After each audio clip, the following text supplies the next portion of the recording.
और चलिए आगे बढ़ते हैं। आयकर विभाग ने बड़ा एक्शन लेते हुए राजस्थान सहित 4 राज्यों में 53 स्थानों पर छापे मारे हैं। और खास बात यह है कि छापेमारी की जद में राजस्थान के गृह राज्य मंत्री राजेंद्र यादव भी आ गए हैं। उनके ठिकानों पर भी छापेमारी की जा रही है। तो वहीं आपको बता दें कि छापेमारी मिड डे मील और पौष्टिक आहार बनाने वाले निर्माता, सप्लाई करने वालों, उनके सहयोगियों और परिचितों के यहाँ पर की जा रही है। सबसे ज्यादा 37 ठिकानों पर छापेमारी जयपुर और कोटपुतली में की जा रही है। तो वहीं आपको बता दें कि जयपुर में निर्माता और सप्लायर के घर, फैक्ट्री, कार्यालय, गोदामों और कोटपुतली में सहयोगियों के ठिकानों पर जांच चल रही है। और इसके साथ ही आपको बता दें कि इनके सहयोगियों के दिल्ली में 8, महाराष्ट्र में 7 और उत्तराखंड में 1 ठिकाना है, वहां पर भी कार्रवाई चल रही है।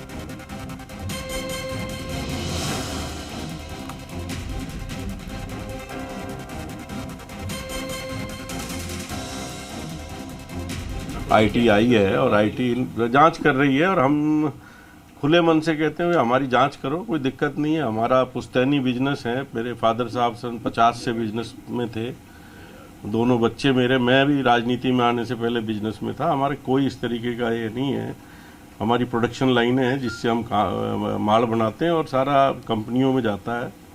तो किसी तरह का कोई द्वेष की भावना है तो वो सामने आ जाएगी, मगर हमें कहीं भी किसी गलत चीज़ों में जोड़ना कि फंडिंग करी या फलाना करा, हमारा किसी चीज़ में ना इन्वॉल्व है, ना हम लोग इस तरीके की नेचर का हमारा परिवार है।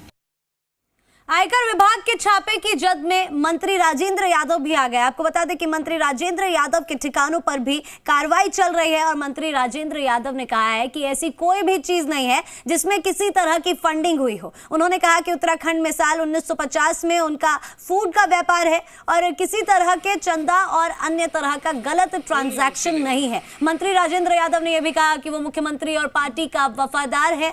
साथ ही मंत्री राजेंद्र यादव ने कहा कि आयकर विभाग की सर्च से उन्हें ऐतराज नहीं है। नहीं वसीले हो।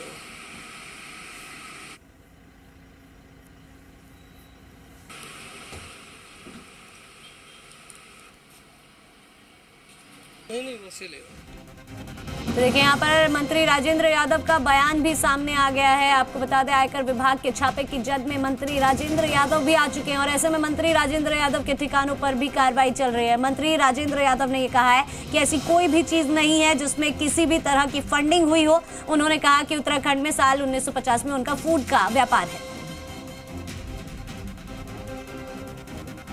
आईटी आई है और आईटी जांच कर रही है और हम खुले मन से कहते हैं हमारी जांच करो, कोई दिक्कत नहीं है। हमारा पुश्तैनी बिजनेस है। मेरे फादर साहब सन 50 से बिजनेस में थे, दोनों बच्चे मेरे, मैं भी राजनीति में आने से पहले बिजनेस में था। हमारे कोई इस तरीके का ये नहीं है। हमारी प्रोडक्शन लाइनें हैं जिससे हम माल बनाते हैं और सारा कंपनियों में जाता है। तो किसी तरह का कोई द्वेष की भावना है तो वो सामने आ जाएगी, मगर हमें कहीं भी किसी गलत चीज़ों में जोड़ना कि फंडिंग करी या फलाना करा, हमारा किसी चीज़ में ना इन्वॉल्व है, ना हम लोग इस तरीके की नेचर का हमारा परिवार है।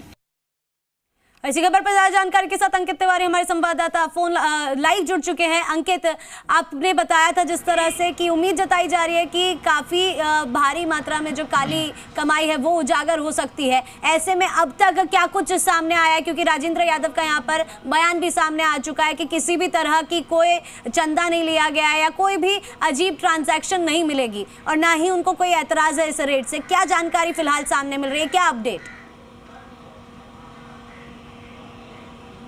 देखिए, जो आयकर विभाग के सूत्रों से जानकारी मिल रही है वो जानकारी तय है कि इस पूरे मामले में करोड़ों रुपए का लेन देन हुआ जो राजस्व चोरी के दायरे में आता है। भले ही गृह राज्य मंत्री राजेंद्र यादव कह रहे हों कि आईटी रेट जो उनके 5 से 6 ठिकानों पर है उसमें ज़्यादा कुछ मिलेगा नहीं और किसी तरह की फंडिंग नहीं हुई, वो अपनी जगह सही हो सकते हैं जाहिर तौर पर। लेकिन आयकर विभाग ने भी इस पूरे मामले में करीब 6 महीने पूरा वर्कआउट किया है। जो जानकारी हमें मिली है, पूरे जो दस्तावेज हैं वो चाहे डिजिटल ट्रांजैक्शन के हो, जो ऑर्डर्स मिले हैं उनके हो और जो माल की खरीद हुई है कच्चे माल की, उनसे जुड़े हुए हों, साथ ही सप्लायर्स, पैकेजिंग और तमाम पूरा जो इसमें जुड़े हुए जो लोग थे, कह सकते हैं कि एक पूरा जो पूल बना हुआ था, उनके सभी लोगों पर ये कार्रवाई की गई है। तो जाहिर तौर पर इनमें जो अभी शुरुआती जांच में जो सामने आया है, उनमें कुछ बोगस कंपनियां, कुछ जो फर्म्स हैं और साथ ही में सरकारी तौर पर जो बड़ा लेन देन